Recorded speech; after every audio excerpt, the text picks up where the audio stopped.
Mga kababayan, nandito po ako sa pamilya ng Pennyban. Ang dami. Ito po old.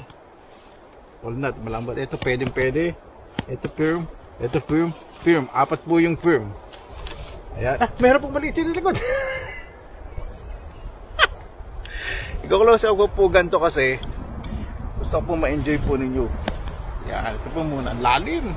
Pag ganito po, malalalim po yung tangkay. Pag nasa moss, tumutubo.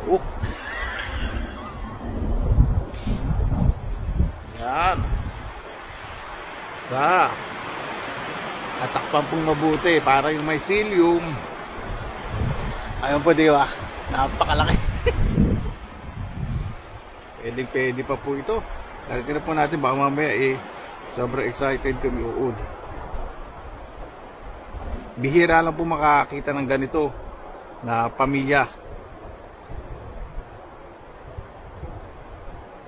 Hindi ko po alam kung pamilya ito o magkakaamiga. Ay, nako, ang ganda naman po makikita nyo po sa gubat, di ba? Ang lalaking kabuti at masasarap.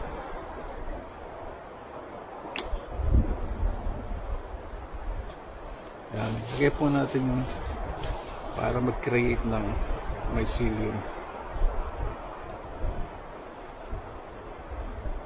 Ito maganda po, walang uod. Ito, linisin po sabay. One down. Diba? Ito naman, yung maliit. Ito. Yung maganda. Diba? Yun, malinis na malinis. Kaya na po, hindi ko po nakaklausap ngayon kasi gusto po makita po ninyo kung ano yung pinagkukaw sa paligid ko para dire-diretso.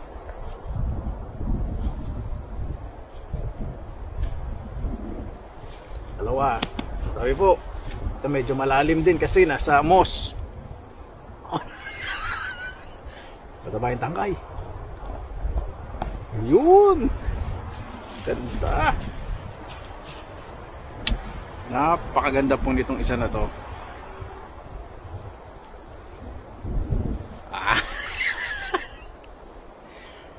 Pasensya na po dahil mababaw lang kaligayahan ko. Dahil sa iba dyan, nako, baka naman sandali. Yun.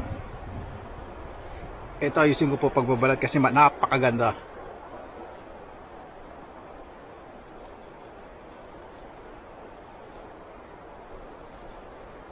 Kaka-relax po, no?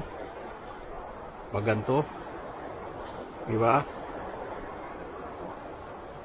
Dalawa. Laki! Ito po. Mukhang ito sobrang firm eh. Mukhang kinakain na rin po ng mga slugs. Naku. Ito may kain po ng uod. Dami. Naku, sayang. Tangkay, pwede pa. Para hindi naman masayang.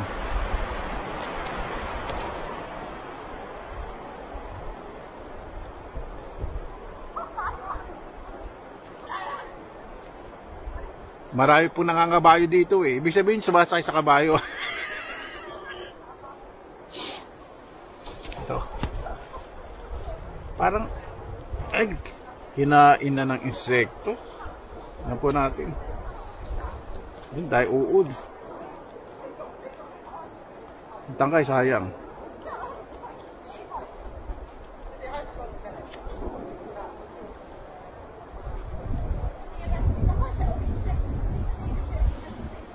Pag nakikita po ako dito ng mga chicks na dumadaan, pag kasama yung kabayo nila, parang pag nakikita po ako, parang sinasabi, parang kakaibang kabayo yun. Ganun po. Pero sabi natin, ang lakas ng dating natin eh. Ay, gusto inyo eh. Yan, okay na po. Diretso na po tayo.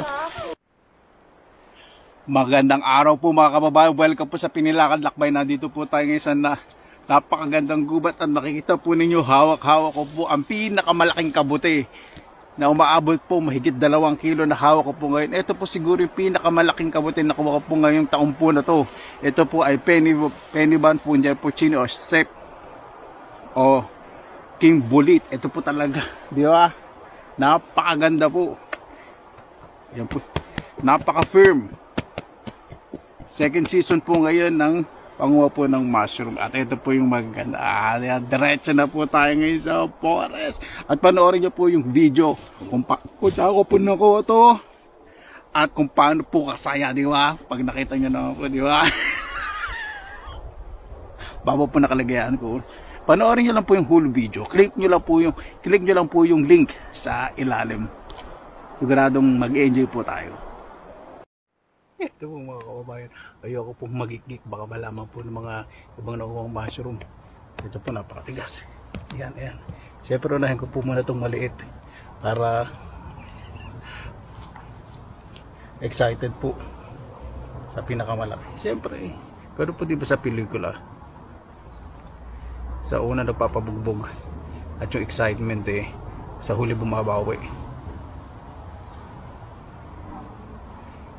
Hindi ko na po gagamitin ang brush kasi medyo wet po, nag-uulan po kasi yan, isa. Naku, napakaganda. Medyo mahirap bunutin. Puputulin ko po ilalim para may silim, hindi po masira. Yan. Para tumubo po sa gilid yung ibang maliliit. At makakabalik pa po tayo dito. Siyempre para sa mga ibang nanguha rin, hindi lang po para sa akin.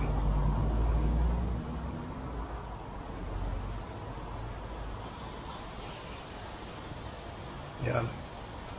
Ito medyo may uod, sandali.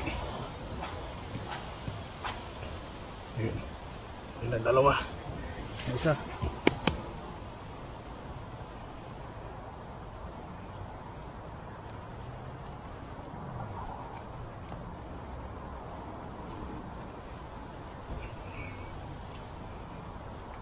Pwede pa. So, doon po sa mga nagtatanong kung nakakain po ito. Siyempre hindi naman po kukuha kung nakakalason. Lahat po ito nakakain. Ayan. 3. Tara na po. Ang bilis pumapo ng plastic bag. Hindi po ako nagdala ng basket.